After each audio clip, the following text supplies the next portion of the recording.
Okay, I think we can start. First of all, welcome Harriet Harris, our second talk for the Haifa Award program. And we are welcoming you, and we're happy to have you here. Thank you for accepting our invitation. For the people who don't know Professor Harriet Harris, she's an architect, a writer, historian, and she's also the dean of the Pratt School of Architecture in Brooklyn, New York. She will talk on a very interesting topic. When we started to think about bringing this program to life, we actually wanted to bring new topics, new issues that interest the world future. And I will leave now the stage for Harry to take you to the journey of this topic. Thank you so very much. Thank you. Wonderful. Thank you, Dr. Badran. That's very kind of you to do such a generous introduction. Hello, everyone. I'm very delighted to be able to speak to you all today, and we have just under an hour. I'm going to present a bit about my school so you can put the work into context in a way. I'm also going to share a bit about my most recent publication, Architects After Architecture, which I think by the time we conclude this presentation, you will all be able to identify with. I'm here, as you know, as a guest of the Haifa Award, which is an international award program established by iDAR-Jerusalem in 2020, whose aim is to identify, reward, and celebrate innovative and outstanding design ideas for architecture and urbanism. So thank you for joining us for that too. So my story, I suppose, begins with, well, it will begin when I can, oh, spacebar maybe. Oh, click with button, that's it. It's always very different in Zoom to what you normally use. So my kind of interest is, let me just check. Am I doing, sorry folks, I might be in the wrong, no, actually, I've got, yeah, sorry, wrong slide. There we go, start from the beginning, always helps. Okay, oops. 1 second, done, present. Okay, thank you, apologies.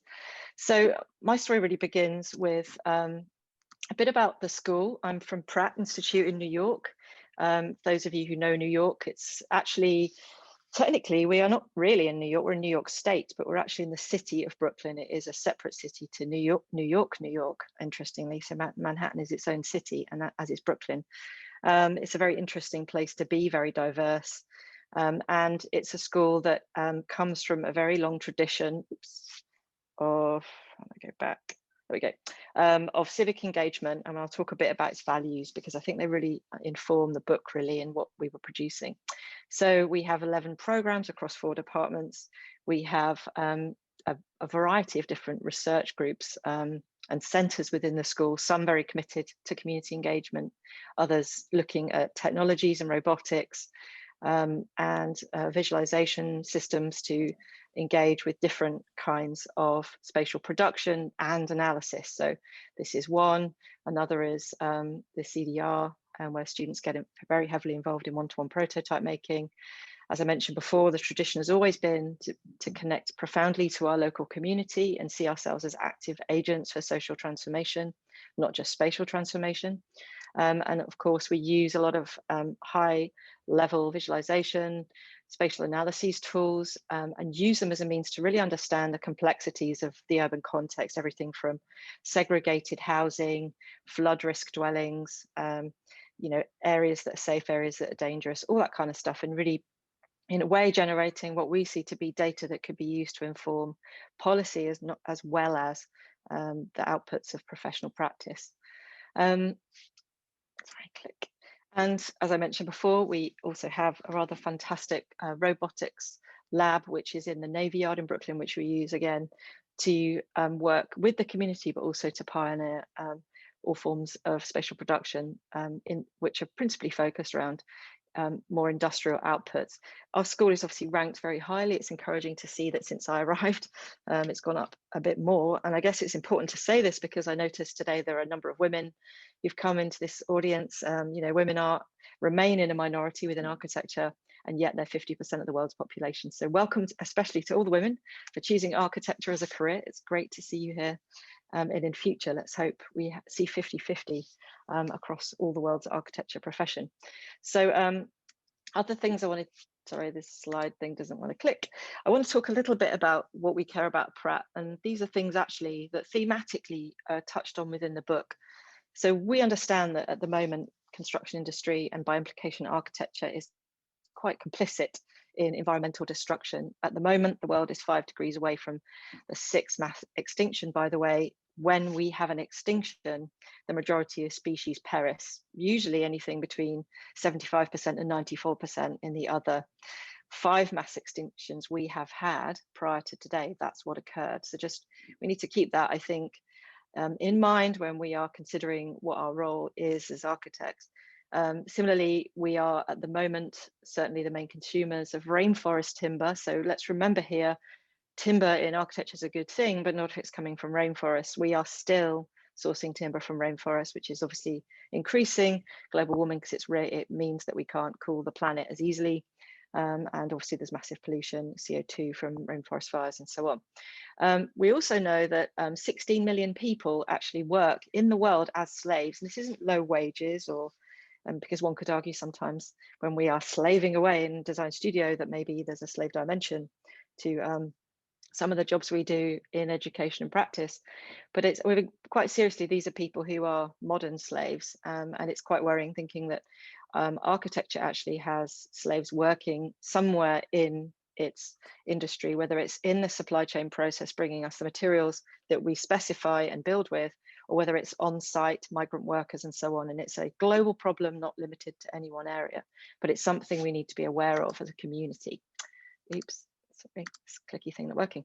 And of course, every year, despite the fact that the landfill crisis across the world is so acute, we keep generating products. You know, we don't often step back to say, is making a thing always the answer? And again, this is a really important clue about what the book talks about, this idea that architectural thinking and the skills that we have don't necessarily always have to result in a building. There are other ways that we can apply these skills that can even be far more powerful and even more environmentally and materially responsible. And again, another worrying statistic about fabric fibers. Obviously, we stipulate those in the kind of soft furniture and fittings that we specify in interior environments. Again, we just start to understand what role we play in not upcycling and not recycling, but from new specifications and how that makes a detrimental contribution to the planet. And of course, we understand that even now, and this is a really troubling statistic, global construction waste is set to double, which is really quite crazy. I mean, more concrete gets poured every year, sorry, in China, just in China alone, to actually have a concrete road go right the way around the world. That's kind of a serious statistic and worth considering. And of course, even our energy use, and the internet is a really good example, produces more than 830 million tons of CO2 every year, which exceeds the amount emitted by travel. So while we've assumed that since we haven't been able to fly anywhere because of COVID, that we're actually helping the planet, that we're making up for it in other ways. Our negativity is still very much around how we choose to use energy. So I would argue that I better make sure that my points in this lecture are powerful to offset all of the CO2 that we're generating by being on Zoom together today. And if you have not silenced your microphone, that would be lovely if you could, to help the other listeners not get distracted. And of course, e-waste is a huge part of pollution, 50 million tons of it a year. That's everything, electronics mainly, but also what we call mechanical and engineering services within buildings. So a big problem there. And humans, as you know, have actually wiped out 60% of the animal population on the planet since 1970. And only 16% of animals in the world are wild. The rest are either pets or they're for food production. So again, these are really important questions because frankly, architecture anyway is principally privileges humans and not other species. One could argue we need to start thinking about the architecture of other species, which by the way, is the subject of my next book.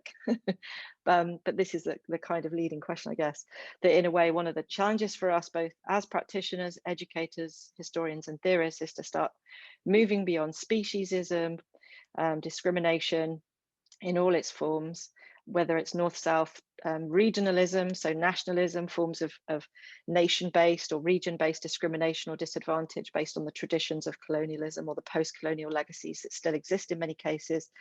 My argument is, and it's certainly an argument we make in the book, is that architects actually have a responsibility that is to confront some of these challenges, to use architecture as a leveling force, as an engine of equity to address all kinds of problems, whether it's political, policy-based, pedagogical, environmental. It doesn't just have to be spatial. And if it is spatial, then the space that we make becomes the vehicle for the change we wish to see. So one of the other things that triggered us into writing this book, and this is, again, I'm giving you a kind of hybridizing what our priorities are into a, if you like, a kind of precursor for why we did this book, is that we're kind of interested in the fact that we assume as architects that people are always going to want buildings and therefore they'll always want architects, but the majority of world's buildings don't involve architecture, right? Added to this is a very interesting statistic from the Institute for the Future's report in 2017 that said 85% of the jobs that we will all be doing in 2035 haven't been invented yet. So what's interesting is when you think about what architecture teaches you and all the skills, it's epistemologically incredibly rich. You've got, the arts, you've got sciences, mathematics, humanities, etc., all pooling into your undergraduate education that of course gives you this real panopticon of possibilities when you go into professional practice to apply those skills in both within the construction sector but also beyond it, right? So it's interesting to me that we might rethink what if architecture does not survive and it's all being done, buildings are just being done by robots or whatever it is, into artificial intelligence, then is there an opportunity for us to survive professionally? Where else could we apply our skills? And this is certainly something we interrogate within the book. And a very great existential threat to architecture is, of course, that we know a lot of what we do, whether it's BIM or even the construction processes and the site supervisions and everything else, is increasingly automated. The implications for that are, and we're seeing it already, that there's a decline in the number of architectural roles. The sector actually has held good its value, certainly in the US. I can't speak to your region at the moment, but we perhaps could have this conversation in the chat if you have this information, or you could share it in the chat, that it's been relatively robust pre-pandemic anyway. But what is happening is an ongoing decline in the workforce. And what that suggests is not that there's less architecture work. In fact, there's been more, but it's just there's fewer and fewer humans needed to make buildings. And as a consequence of that, statistics like this, as technologies increase, suggest to us that, again, what are the possibilities for us as architecturally expert that are beyond spatial production and beyond buildings? So to talk a bit then in a very focused way about the book, I mean, what we wanted to do really was think about, in a way, the afterlife of architecture. So, what happens when somebody gets a degree in architecture and then they go off into architectural practice and they become architects? Interestingly, we found out that 66% of architecture graduates in the UK, and actually a very similar figure in the US, when they get their architecture degree or they go into practice, they actually don't stay in practice and they leave architecture. So in other words, the majority of people who do an architecture degree in the world will not become architects. So my question was really, where do they go? What does this really, really highly educated group of people do? And if you think about back on your architecture education, some of you may be students, you all remember being in the studio every day. You remember the all-nighters. You remember how hard you worked. You remember all your friends who were doing English literature, having 2 hours of lectures a week and one tutorial, and that was it. And so it was always like, wow, this is an incredibly rich and intense education, because in a way, because you were doing so many different degrees synthesized together, you were in a funny kind of way investing in a future-proof degree. Because what I should underscore in this talk is that I think architecture education is fundamentally the best undergraduate degree anyone can get because of this richness, this disciplinary and epistemological richness. It sets you up to survive any kind of opportunity, no matter how it manifests. So obviously within the book, what we did, and certainly, by the way, I'll put the discount code into the chat later, if any of you want to buy it, of course, is that we looked to speak to people who were really kind of many established peoples, obviously you will probably know Jeremy Till as an example, people that we knew had reputations internationally, but also people we felt that were kind of more emergent, more edgy, whose work was regarded. But for us, it was not so much where they were from and how highly their status ranked within the architecture world. It was very much about the uniqueness of their approach, taking architectural skills and using them in a non-formulaic way to create architectural outcomes of merit. So what was interesting to us is, and this is a really helpful map, I think, even for us. So what we tried to articulate here is if we have architecture in the center, beyond is kind of looking at people who were working way out of architecture. So people who were curators, who were writers. We've even got politicians, somebody who became an Australian politician in this mix, somebody who, became a journalist, and I guess you call them an activist. So all of these, a lot of people actually went into tech, and somebody who also went into game design. So for those of you that have ever played Grand Theft Auto, what you need to know is that the woman who designed that program studied architecture. And it's also very cool that she was a woman, right? Because you always imagined games for spotty teenage boys, but it was in fact a woman who studied architecture. So what we've not really been able to understand or map as an architectural community is the scale of the impact we have on sectors outside of our own. And that's a failing on our part. It's an underselling of what we do. We often argue that people don't understand the value of our contribution. And I would argue that part of our problem internally is that we don't understand the value of our contribution, because if the only metric is buildings, then we're kind of doomed to self-destruct, because buildings, how they're made, what they're made from, and even whether we can continue to make from new any buildings at all in future as resources become more complicated to acquire because of environmental or economic problems, and we are pushed more and more towards refurb.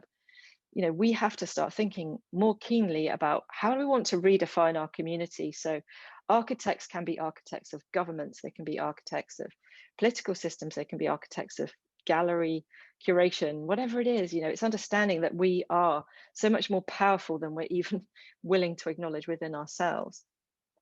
So of course, what we've seen within the book and we see routinely everywhere is that we're often working from a place where there's some kind of crisis going on. And I think that what was interesting for us among the many authors is that the willingness, and this is, I would say, my appraisal of the different writers, if there were things I could synthesize about what they shared rather than their differences, many of them felt motivated to leave architecture because they felt that to get things done, to respond to a humanitarian problem by saying, here's a building, wasn't quick enough. It wasn't fast enough for them to be able to make a difference. So many of them, Robert Mull amongst them, for example, were building shelters, very, very quick, rough and ready shelters in refugee camps. That was the kind of tactic. They wanted to do work that allowed them to kind of jump forward in a completely different way. We felt also that many of, and I think this is the question as well, crisis unfolds in a lot of different ways in the book. Crisis because people had lost jobs, they'd become unemployed due to recession. So again, an economic collapse had prompted a rethink on where architecture skills could be used. There was no work within the architecture industry in 2008, so quite a few of the contributors decided to, they just had to find alternative forms of employment. For many, it was about thinking of the environmental crisis and being responsible. So Rotor, for example, what they wanted to do was very much, respond to that what was, I think at the time, for them, a very keen desire to focus on repurposing of buildings. So they, rather than starting with a blank plot of land, what they do is they deconstruct, they harvest, a bit like a zombie parasite, the ruins of old buildings and then repurpose that material very directly. So very sophisticated way of saying we won't build anything until we've sourced from an abandoned building the means through which we do it. So it's very kind of sophisticated way. It's interesting. We think of the ground zero of building as being that kind of like new material plonked onto the ground. But if we imagined architecture to start at the -50, which is 50 different interactions with the corpse of a building before we can even get to the new building, that's a whole other way of thinking about what architectural production is, right? So I think the other thing to say about crisis for us as authors is that when we started the book, we never imagined that we were going to face COVID. You know, we didn't know that there'd be another recession as a consequence of that. And so this book at the time of publication would become even more relevant, because many architects would be unemployed and be thinking, you know, what am I going to do? Where am I going to get work? And for us too, another dimension of the crisis, of course, and certainly as a dean of a school of architecture, is where are my graduates going to get jobs? You know, how can I help them? How can I support them? How do I encourage them to complete their degrees when for them there is so much insecurity in their futures? How do I make them feel confident that they've still made the right choice and they still have a future, but maybe one that's possibly a bit different to the one they imagined? But also for us, you know, the crisis was losing friends and colleagues. You know, we had a number of deaths. We talk about this at the beginning: Mark Cousins, Michael Sorkin, Bill Mencken, Lou Goodman. Michael, Bill and Lou were all colleagues of mine, or at least connected to Pratt. Bill was a colleague and so was Lou. Michael historically worked at Pratt before he went to the Switzer School. So it was really about trying to answer some very simple questions about, you know, what can an architecture degree do? And I guess for us, it was a question also of like, what did we really learn from doing this book? What do we learn about the future of architecture for all of you? And I think that was a very important question for us. So we just realized that there was a sense that people do not want traditional practice anymore. You know, there's a growing shift away from, and I would even say a rebellion away from the mainstream models of architecture practice, where graduates go into practice, they spend years doing really boring detailing before they get their qualification, and eventually when they're 48 set up their own practice. I think what we're starting to see is a much stronger shift towards entrepreneurship and innovation, and graduates being willing to take a risk, and also to start to think more about antagonizing what architects do by mixing it up with other either methodologies or different kinds of spatial outputs, or even different outputs altogether. The other thing we noticed is that, and Chris Ildry's brilliant project, actually, if you haven't seen it, really recommend you read about this, Proxy Address. For him, it was about using, he was still dealing with architecture, but in a completely dematerialized way. So in this example, he realized he could help homeless people in London using a technological platform, and Chris again is an architecture graduate, to create an address so that they would be eligible to get a job. Because if you don't have an address, it's very hard to get benefits, it's hard to be considered employable, right? Because if people think you're homeless, how do they write to you? That kind of thing. So he created a completely different model to give homeless people the chance to not be discriminated against when they're applying for jobs or housing, whatever it is, by giving them an address that was legitimate in a technological sense, but not in a spatial sense. So the address, therefore, the space, this house, doesn't exist in real time. It's entirely conceptual, but it's intended as a tool to address a social problem.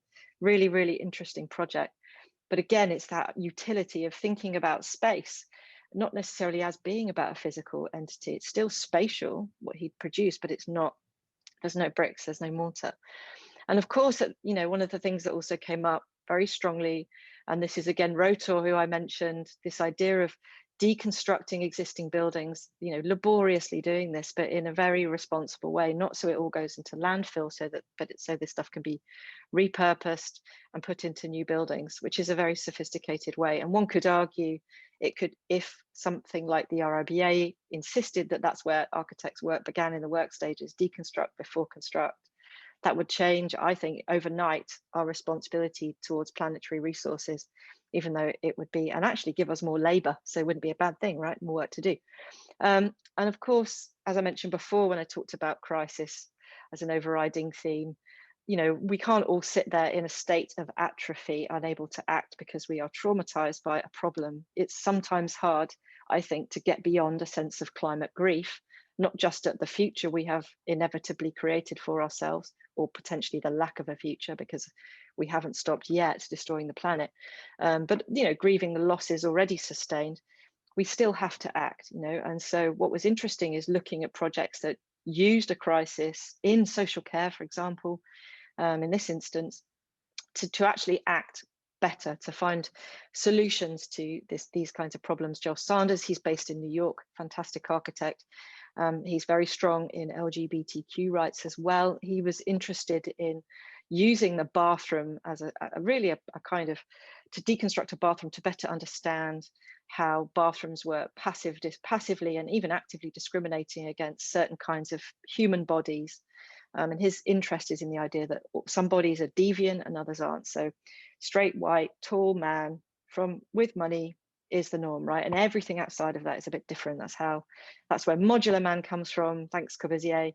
But in a way, when you're designing for that one ideal, you're excluding disabled people, elderly, pregnant children, different cultures, different religions, etc., different, traditions regarding bathroom behaviors. So his project very much was looking at architecture for actually really trying to understand what the most inclusive space could possibly look like. As I mentioned before, Robert Marr is one of the many, I would say, because we've got a few contributors who were looking at the idea of how do you design refugee housing or housing for, itinerant people that is responsible, that it involves them in some way. But that, again, that kind of desire to not use the traditional processes of architecture, but to be able to respond in the moment, to have something deployable in an instantaneous way. So again, working between, one could argue, architecture and development. So this idea of transposing the boundaries, sitting on the edges of things, is really important within the book. Sorry, sometimes it clicks, sometimes it doesn't. And of course, it forced us to really think, what is architecture then? Again, this point I made at the beginning, the fact that we've kind of self-conditioned ourselves to see our own skill set in a really limited way.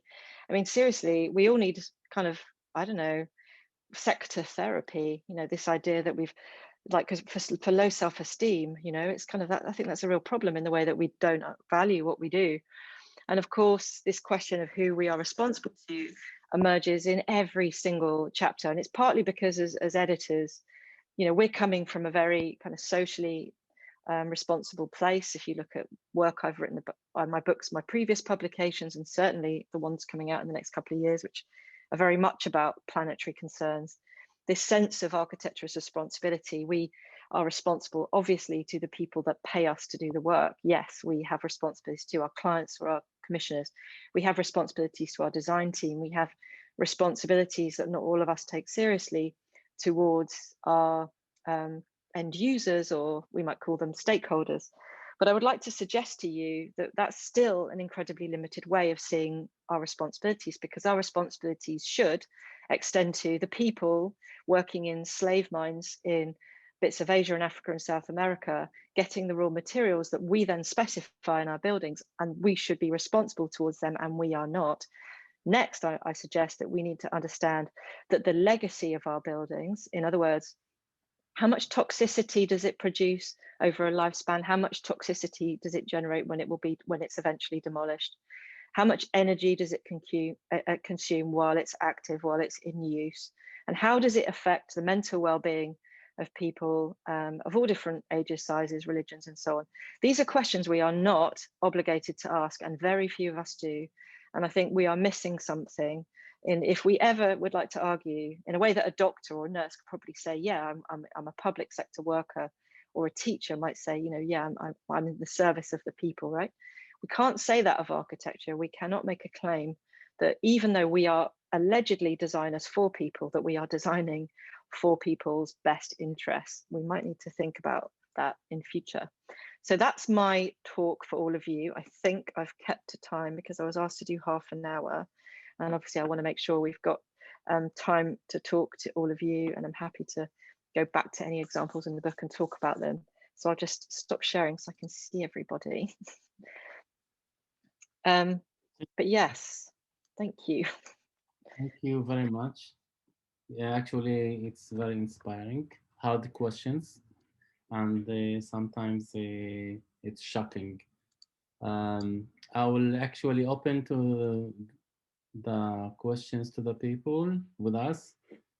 Guys, I prefer to ask, to talk, because we are many people here. And if you write, I can't promise to read every chat you write, so we will try. Any questions? No? Okay, first of all, I will start. Okay, still people coming in. I see that.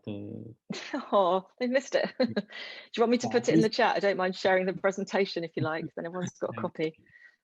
I'll certainly put in the flyer for everybody if anyone wants to the book, then they can get a discount if they would like one. So I'd put that in. By the way, we'll put actually a discount if you want to buy the book. We'll share on the page of Haifa Awards. Oh, wonderful! Thank you. Yeah, the flyer. And I mean, I can certainly. Oh, thank you. Sorry. Yeah. Okay. And my first question is like you are actually here presenting a way, a method, maybe for shifting the architecture from being. I mean, as an architect, we educated since the schools about the power of architecture. I mean, the power of the product. So historically, we will see. I mean. Many roles that they given to architect as an outcome of a hidden contract between the people who are in power and the architect who's looking for acknowledgement. So, and somehow you are presenting something is, I think it's kind of a shift of thinking. If you are correctly saying that it's a shift from bringing the architecture, the product as a power to the action of the architect. I mean, the architect becomes here the person that owns the power, that he can really make it change and make an action in the world. Is that correct? Yeah, I think so. I really agree with you. I think the problem is that, and there's been many writers who've talked about this. Dana Cuff is one with The Story of Practice. Her book came out in 1991, a really phenomenal forerunner to this. And I think it's important to mention that, good scholarship stands on the shoulders of giants. So she was definitely, her influence, I think, is palpable within the book in terms of how our concerns about, I think, the limitations in a way of what we do.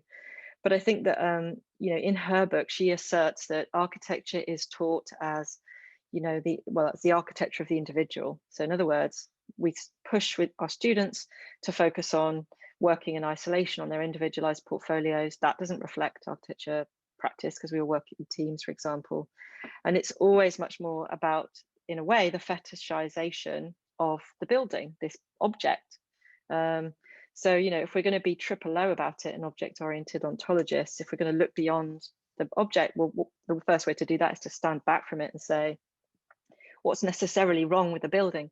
And my view is that buildings, of course, are necessary and important, but it's not the only thing we do. And what we are failing to do within our education is in a way, make sure students understand that the process of designing a building and the way that they are educated to do it means that that's almost like a methodology that could be very easily transposed into in other sectors and other problems. I would argue, for example, the construction of a democracy is a spatial project. You have to think of everything in terms of its foundations, its infrastructure. You need to think about roles, how they relate to each other, what the interfaces are, if you like, between representatives and the public. So, I mean, that you could even transpose the language from architecture into imagining, describing what a good democracy is. So I think that at the moment, what we need to do very critically and very urgently, especially when we're faced with a recession and a number of graduates many of whom might be feeling despairing about their employment prospects, is to encourage people to realize that actually there is so much more you can do with an architecture skill set, and to give examples of what those other roles could be. And that's really what the book tried to do. It tried to give, honestly, everybody hope, but also some evidence, because it's one thing for me to sit here and say, hey, everybody, welcome to the most epistemologically rich degree ever, room 101, congratulations, bye. But in fact, what I'm saying is, I'm not just saying this because it's a fanciful notion, and it's convenient as well because I'm a dean of a school of architecture. So of course, I'm going to advocate for my degree to be the best ever. But it's actually saying here is real hard evidence that people who've had this training are not just going off and getting jobs in other sectors. It's not that they are attractive in other ways to other sectors or just capable of getting other jobs. It's that within these other contexts, they are doing the most remarkable and wonderful things. And that was the story I needed to tell. And the other thing is, what's interesting is that since in the process of writing the book, especially toward the end, when people started getting awareness of what we were doing, because we'd interviewed people and obviously they'd spoken to other people, because quite a number of, what's nice about the book is it jumps between interviews and case studies and things like that. So there's lots of different formats. What was interesting is that, you know, we had people approach us and say, hey, I'm in the Navy, I'm an admiral, and I was once an architect. And I wished you could feature me in the book, but by then it was a bit too late because we already had our, you know, had our publishers sign off on our contributors, so we couldn't change it. So we are now contemplating book 2. So if you know of anyone who's doing something really radical with their architecture skills in another industry, you should definitely send them over. So are there any other questions? There's a lumber. I love how we have 4 faces. Yay. So I just want to say hi Dia, hi Mohammed, hi Sahir. It's nice to see some faces in a room full of names. It's really nice to meet you. Hello. Are you all in Jerusalem as well, or are you all over the place? Where are you guys? No, I think from the whole world, I think people. Oh, great. How lovely. That's amazing. You are so popular. Yeah, you have a question, by the way. Can you read it? Oh, gosh. Yes, thank you, Ismail. Okay, what can you add about the importance of architecture license today to be a licensed architect? That's a great question. Yeah, so it's so complicated, isn't it? And I actually just come out of a very intense thought space, if you like, because a dean usually has 50 thought spaces because there's so many things you have to be an expert in. And my most recent thought space about validation and licensure relates to the fact that, and this is actually not yet publicly announced, you guys get to be the first, PRAT, which is NAAB, which is the National Architecture Accreditation Board, which is a non-mandatory, by the way, non-mandatory accreditation system for the US, because believe it or not, in the United States, states have registration autonomy and they have licensure autonomy. So you've got, you know, all these states, and not everybody uses NAAB, a lot do, makes a ton of sense. But it also means that if you move states, you might have to re-register on a different system. It's a bit crazy, you know. And obviously the US was a ton crazier until about 10 days ago. And now it's much calmer. Thank you for that. But, you know, that's a huge issue. So even internally, it's a problem, right? But to add to this, though, is coming to the point about the announcement, we are going to be the first US school to be RIBA accredited, so Royal Institute of British Architecture accredited. And it was really for us about showing that architecture can move beyond boundaries. So in a way, licensure, my criticism of licensure is that there needs to be a lot more fluidity for architects to be able to move and work anywhere in the world, right? I think that some of the barriers are just unnecessary, they're surplus to requirements, and you could actually employ specialists to understand planning law and regional, you know, contracts and all that kind of thing. That doesn't necessarily have to fall under the architect's job. It's just somehow that's how it is. A licensure generally, and not in every case, protects title as well as function, but clearly that doesn't work. As we know, we've seen overwhelming evidence that it's very hard to enforce. In the UK, it just protects title, and frankly, it doesn't protect much, because one could say that I'm an architect of game design, you know, or I'm an architectural designer, and the public don't know the difference. We do, because we're hung up about it, but most people don't. So for me, I think it's about, which is why this is such a great question. What's interesting is thinking about licensure for us is in a much more expanded way. You know, I think it should be a means to allow us a kind of a worldwide passport for practicing in lots of different contexts. On top of that, for practicing beyond merely the production of buildings. So I think that it's a really good question, because if we do embrace the notion of an expanded boundary of architectural activity to include all these different other forms of output, other sectors, other kinds of impact, then actually it would be necessary, therefore, to revisit the question of licensure. I hope that answered your question, Ismail, but if let me know if not. And then somebody has sent me a direct message, really, really sweet. So I don't know if that means they don't want me to read out their name. So I won't read out their name, but if they change their mind, they can just put their name in the chat and I'll read it out just to thank them publicly. So the question is, people are modern slaves because of the country's leaders. How could we save them from this? And it's a very good question. So there's obvious ways that are, I think, to some extent a little bit limited, but I think it comes down to specifications. So if we look at, for example, I can go and and I can look through specifications catalogs, and I can find information about timber, and it will tell me, was it sustainably sourced? And that's about it.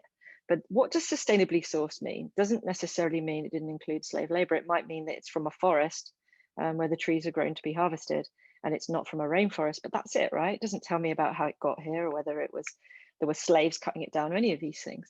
So I think one thing is for architects as an industry, as a sector, to lobby government to say we need clearer, much like people did with food, right? When we were all eating, or maybe you're a bit young, but your parents would have been eating preservatives that, you know, made them ill 20 years ago. And then there were lobbies in most countries where it was necessary through food standards agencies to declare the ingredients on a can, right? I'd love it if actually in buildings we had that. You know, you have a sweater, says made 100% silk, right? And you never get to see in a building, like, what's the percentage of everything? I'd love it if I could, because I like the forensics of things. If I went into a building and somewhere in a broom closet, there was just this kind of anatomy of everything the building was made from. But in a way, if you sort of take that into a practical space rather than a playful one, what is the provenance of what we specify? That's how we can take action. We can lobby for a clearer classification of supply chain, if you like, sustainability. So in other words, expanding the definition of sustainability to include labor exploitation and environmental impact far beyond whether or not chopping a tree down was non-rainforest or not, or getting some iron was necessarily didn't travel 5,000 miles to get here and cause massive CO2 damage as a consequence, right? So just to put it in perspective, fantastic book, recommended read. Keel Mo has written a book called The Empire State. It's all about the Empire State Building, which, by the way, is mainly made from steel from India and also stone from England, from a quarry called Portland, in a place called Portland. So the irony is that you have this icon of America that is materially more Indian and more British than it is American. So it's very interesting when you start to think about that, yeah? So I think that that's one way that we could tackle it. I'm also, and I'll put this into the chat in a moment, part of a group called Design for Freedom. I'm on the board. And at the moment, we are part of that group lobbying for change. So if you're interested in this, please do check out what we do. We do a lot of talks, et cetera, et cetera. I'll also put my newsletter link in the chat shortly too. So you guys, if you're interested in coming to any of our public talks, they're all free. We do a lot around environmental racism, a lot around issues of supply chain slavery, just to speak to this question. And I'll jump to the next one in the time that I have. You know, if you're interested in these themes, then definitely all our talks are public and free, so do sign up to them. I'm glad I answered your question. Fantastic. Then the next question was, what is your advice? And this is Umayma, and I hope I pronounced your name wrong, and do feel free to correct me if not. It's a nice name. What is your advice to be a good architect? Well, that's a really good question, because what is good? You know, where are the metrics of success? Is it that our building is beautiful and that it's admired? Is it that it's cheap to make so the client's happy? You know, is it that it doesn't kill somebody either by falling down on them or through toxicity, or, you know, in generations to come, because it actually involved killing the last pangolins or something, you know, a rare species in order to be produced or whatever. So I think that you know, goodness, if you like, is really a question about ethics. What are our ethics as a profession? Where do our social, spatial, and civic responsibilities lie? And I think that it's very important for us to keep asking that question. It's important for us to petition for stronger policies that don't leave architects alone at the table with a client having this fight, right? If it was a government policy that we had to take responsibility for our materials and their sources, or the afterlife of buildings, in a way, generations to come, the environmental impact or the social impact, if that was actually part of our responsibilities, not just to build a thing and then walk away, but to be liable for generations for its integrity or whatever, then I think that, you know, we would be in a different place. We need to have that. I think we need the kind of the political and the policy-based support to hold us to account, but to also hold contractors and the people who commission and produce buildings to account as well. It can't just be architects fighting with clients at the table, because all that client will do is walk away and find an irresponsible, unethical architect to do the work. So it has to be a bit of both, right? It can't just be one. Any other questions in the last few minutes? And I just want to pop into the chat the link to the supply chain slavery alongside our newsletter. This is as actually last chance to ask your question. So howdy, this is Karar, and this is from Texas, United States all the way. And Thank you for putting this presentation, all of the great work thing together. My question is, so today we live in the COVID era. Myself as an instructor at Texas A&M University, and we Right. have these hybrid classes we give where students have the options to attend online or face-to-face in class and developing Yeah. studio design and things. And that's what brings like really the entrepreneurship in architecture. Like they're using nowadays the internet as a tool of education, and Yeah. it's a broad wide and worldwide network that's you have access to all information. And it's just that's now it's we are in that transitional phase in the world of architecture, if you will, where we're trying to figure out what is the classical educational methods and what's the we are doing now in the hybrid way, Yeah. and then Yeah. what is the future going to be of that education. So what do you think of um, architects as entrepreneur? And that's part of getting, so architects not just doing buildings, it's part of this internet spatial world, if you will. Yeah. um, so if you can tell us more about that, and what is your perspective on that, if we are heading to maybe more flexible architectural programs that could encompass more than just architectural training. We know like nowadays architecture is not just about putting buildings together, as you were mentioning, and showing things. And so that's my kind of vague question. So I'm yeah, just just yeah. So I thinking of think the these question is, ideas. And I'll play it back to you and you can tell me if I've understood correctly. So you're asking about whether or not, in a way, the curriculum is sufficient, or whether we should be expanding it to include other things like entrepreneurship and innovation. So there's more that kind of thing. Is that your, in a way, it sounds like your idea, and it's a great one. I'm not sure it's a question. yeah, I yeah, think yeah, I yeah. would That's agree with what. you is the answer to that, to the answer to your Yeah, so we're wisdom and not your supposed to insight. teach architecture in the classic way. Like it's not just about history, material, and physical spaces, dimension, human scale, and all these things. These are good to learn, but is architecture more than that? Yeah, absolutely. I mean, I think that one of the things that's missing, and maybe to crystallize what I said earlier, perhaps, is that we teach people this richness of information, as I mentioned before. What we don't necessarily do, in fact, I'm pretty confident we don't do at all, is to encourage people to think about applying it in really radical ways, right? We just say, learn all these amazing things, but the only way you can express them is through the medium of designing a building. That's a bit like saying to somebody like Van Gogh, you can only paint in red with a tiny brush, and imagine if that had been the constraint, we would never have all of that incredible work. And that, in a way, is what architecture schools do. It packs you full of skills, and it says this is the only means, the only means of execution you have to use those skills to impact on the world. And my argument is that we, because of the rigor of our training, its richness, etc., everything I've said before, we are so much more powerful than we realize in terms of the training and its potential impact on all kinds of problems, whether they're planetary, environmental, social, whatever. And that's the frustration for me. So I think you're absolutely right. We need to expand the curriculum, not to, overwhelm students necessarily with more and more responsibilities, but to teach them, and this is the fundamental piece of missing curriculum, how to apply those skills beyond buildings. How to imagine creating the platform, never mind the methodology. So in other words, even if they want to become spatial producers, call into question what space is. We had the example of Chris Hildrey's project, where he's designing dematerialized addresses for homeless, right? That's still spatial. Shelley Penn, as a Minister of Parliament in Australia, she's designing a democracy by being active in it and shaping engagement in local government. That is a spatial problem. So I think that's my frustration, that students go off and they don't feel at all comfortable moving into these other sectors. They don't feel confident to compete. Really obvious example in our last few minutes is that, and this is a true statistic, if you think about a film studies student, right? Do you know how many weeks a film studies student will do any kind of CGI modeling as part of their film studies degree? It's about 3 weeks in a 3-year degree. 3 weeks. You think about an architecture student, they do a minimum of 5 years working in virtual space, in 3-dimensional space. So as it turns out, and this is no surprise, how many architects over how many film studies graduates are getting employed by massive film CGI companies? It's, you know, as an illustration, of course, more architecture graduates going into film production than film studies students. You know what I mean? It's so crazy when you think about what we can do and what we're not doing.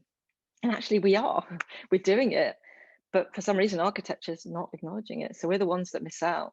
We moan and moan that people don't understand what we are worth. We work often for low pay. You know, we don't often argue well to be rewarded properly. And it's always a complaint, especially among students who've got a lot of learning debt and want to pay it off. But at the same time, it's like, well, let's start to redefine what value is. What's the value of your degree? Your value of your degree isn't just that it gets you to design a building, it's that it will get you to pretty much thrive at the, you know, at the very least survive in independent of what happens around you. You know, you have that expertise at your disposal, but we need to teach people how to use it, and that is the issue, and that's why we wrote this book. Okay. And just checking any other questions. Any questions? No, nobody. Okay. Actually, I have to thank you and to thank all the audience. This is very, very, very interesting topic, and I wondered people are brave to take other disciplines. I mean, they educated all the 5 years and also trained another 3 years or 5 years, and how they can, I mean, reach that point of bravery to go and address other issues. I mean, the architects. I have in my life too much people, I mean, successful architects, they are not working in architecture at all. Sometimes I question, is it because of the, I mean, the school they learned in, or because of the persona of the people? It's easy for people who studied architecture, studied design, studied how to approach solving problems.